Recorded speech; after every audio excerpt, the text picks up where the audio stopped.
Tas bija tajos juku gados, ar deficītu bijām rados. Jaunie jau to nesastapa, izvēle cik bija knapa.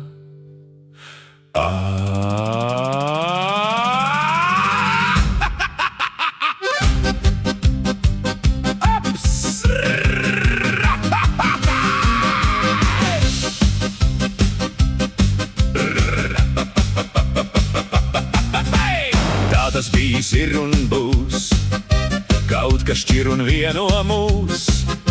Cilvēks cilvēkam ir draugs, ja tos abus vieno raugs. Kādreiz pilsētās un laukos, visvisādos slēptos traukos, sevi cienījošās mājās, kandžu dzina tā kā klājās. Darbā laida zirņus bietes, tupeņus un citas cietes, visu to, kur cukurs iekšā, Latviju tauta ņēma priekšā.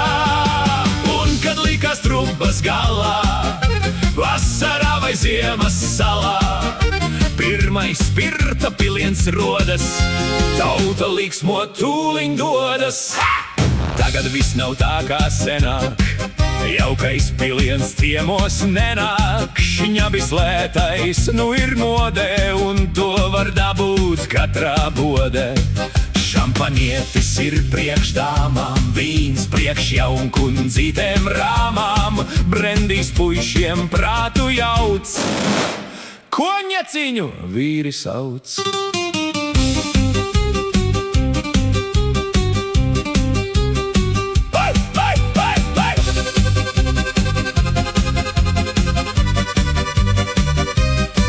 Ja vajag eksotisku baudu, lūdzu maksā tikai naudu.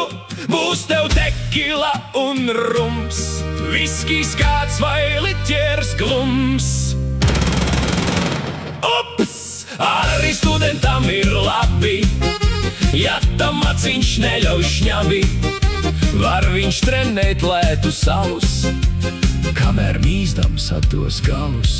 Nu un laukos kā tur sokas, ko tur dzer, lai mēle lokas. Vai uz plīts tur brāga vāras, vai pēc krutkas iet pie māras. Laukos lētais spirts ir godā, spekulanti apkārt lodā, un ikvienā sādžā lielā tos var atrast katrā ielā. Pārdodami viņi klusē, kad tur tālāk rietum pusē, šitu ģifti morgos tērē, miroņiem uz miesām smērē. Tāpēc jau viņš ir tāds lētais, šammais ugunsēriens svētais. Tiem, kam divreiz gadā alga, saprotams, tas ir vienalga. Agrāk kandža bija ar smaku, darīja tas dažu traku. Tagad brūvē to tik labi, kā var domāt, kad dzer šņabi. Laiciņš iet un dzīve mainās, nu jau mūsdienīgās ainās. Promzu tradīcijas vecās, vai ar jaunām vēsmām precas. Tā tas bijis ir un būs. Dzerat, dzerat, dzersiet jūs, kāda šķirba, cika malga, latvieši jau dzers vienalga. Jā, jā, jā.